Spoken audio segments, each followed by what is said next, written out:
And if you look around, and it's a censorship regime that existed because of COVID, that censorship regime said you can't talk about stolen elections, a censorship regime that went after and continues to go after President Trump on a number of different charges that are completely made up. The censorship regime bankrupts Rudy Giuliani for standing up and saying, wait a second, the elections were not fairly held. And standing up and trying to and making that case, he's lost his capacity to exist financially as a result of that. A censorship regime, you won't hear cackling on the media because that's going to be cut out. Everything they're going to feed you on the Kamala Harris side is going to be attempting to manipulate people. And everything you're going to get fed about Donald Trump's going to be 95% bad. You know, if there's some mayor on the border who's pro-open borders, pro-abortion mayor who claims to be a Republican in a nonpartisan vote says, oh, well, I just can't vote for Donald Trump, he gets national news. And nobody says, oh, he's for open borders, he's for the entire Democrat agenda, that he claims to be a registered Republican for purposes of becoming mayor. Nobody points that out. Plus, he's not running again, so he can't be held accountable. But that guy gets a lot of publicity. You don't see black rappers who say, we had a lot better in our community under Donald Trump getting national news. You don't see them being featured on the front page of MSN.com and various other pages when you open your internet browser. Right.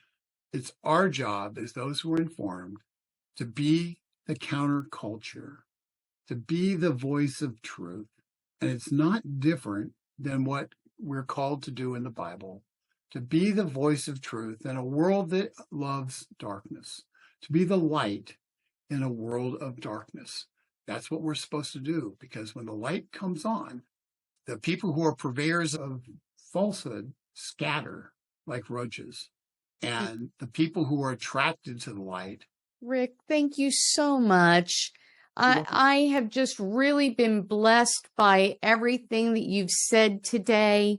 We're going to be scrolling your website. I do want people to go and read on the Daily Torch, the article.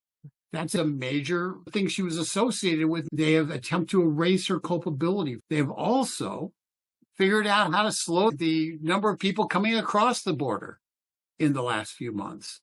So they're now pointing, saying the border crisis is solved. And because they've gone from 180 to 250,000 across the border, they're now recording about 60,000 a month. So they're declaring that they've solved the problem because after letting 10 million people enter the country, we have to believe their numbers that they've solved the problem. She wasn't the border czar, and it's not really a problem anymore. It's one of the scariest things I've observed in politics, because we have the candidate who nobody voted for, a candidate who they deliberately avoided having to do campaigning for a year before the nominating process. She never had to campaign for it. When she was campaigning for it in 2020, she utterly and completely failed. And who we know every time they sent out under the Biden administration to go out and try to promote a policy, she made the situation worse rather than better, because you can't put three words together. If there are people on the left who think, all you need to do is to answer Kamala Harris is, if she's so great, then why didn't the Biden administration unleash her as their secret weapon for the last 4 years, as they knew that they were hiding the president in the basement because he couldn't perform? He only could work 10 to 4. Why wasn't she out there pushing the administration policies and being all over the place and being an effective spokesperson for Bidenomics, effective spokesperson for all the myriad of social changes they've tried to institute related to transgenderism? The answer is they were hiding her to create a clean slate to do the third part of the fundamental transformation that Barack Obama promised in October of 2008, right before he was elected president. You had Obama doing the first part, where they take every health care and where they normalize big government. In that, you had a healthcare crisis that takes down Donald Trump from the healthcare bureaucracy promoting the crisis.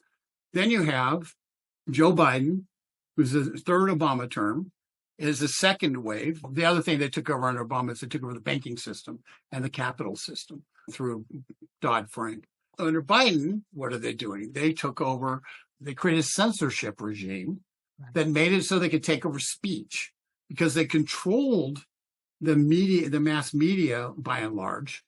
You had this weird thing called the internet that allowed people to have speech, and they needed to rein that in. So that's what they've done under the Biden administration.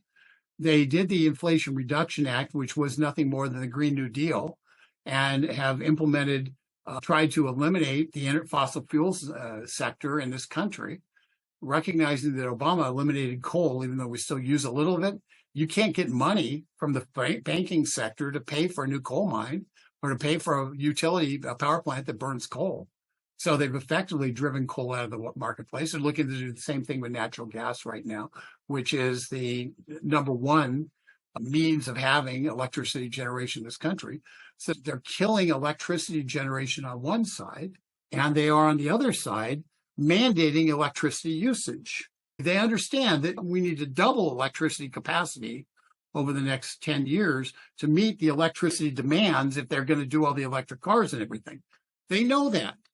So honest people need to ask themselves, why would they say in places like California, we're going to eliminate dams, we're going to eliminate nuclear, we're going to eliminate the burning of fossil fuels, diminishing our capacity to generate electricity, and create a massive increased demand for electricity? And the answer is to make it, you can get an electric car, you can spend $100,000, $70,000 for an electric car, but if you can't charge it, it's a brick. It's to make it so you have energy through the control of electricity, which for modern society is the equivalent of water. It's the lifeblood of the modern society. If you control the flow of electricity, if you make electricity rare and not available, you can't build factories. You basically destroy modern industrial society. If you control electricity, you control any development, and that's where they're heading. They don't make a secret of where they're heading. Americans happen to be an inconvenience in this process because the Obama administration, pre being elected president, Barack Obama was clear that he was very concerned that America used, the whole line was about a quarter of the resources in the world while only having 3% of the population or something like that. That was the old line that used to occur. And these people believe in equity, not just in America, but around the world. If you believe in equity, which means equal outcomes, it means that the people who live in Papua New Guinea should have the same amount of resources per capita as people in America. What that means is you have to redistribute the wealth from America to around the world. And it doesn't matter, because they don't promise you a good living. It does not matter when you talk about equity, and Kamala Harris talks about equity and not equality quite a bit. It's something that's super scary. When you talk about equity and you talk about equal outcomes, what that means is if you are a wealthy American and you apply that on an international scale, it means that by design, you have to be less wealthy because they do not believe that you grow the pot. They believe that it is a finite pot. But Michelle Obama said it herself. She says, for other people to get a piece of pie, somebody else is going to have to give up their piece of the pie. And that is directly from Michelle Obama explaining equity. So folks, honestly, they don't care if we're all living in mud huts as long as we're all equal. Right. It's not a matter of raising people up. For them. It's a matter of lowering us down to third world standards. And the way you do that is you destroy the electricity grid. The way you do that is you create people reliant on something that becomes unavailable. And then you have power of those people, but you also create an environment where they have to accept significantly less in the future.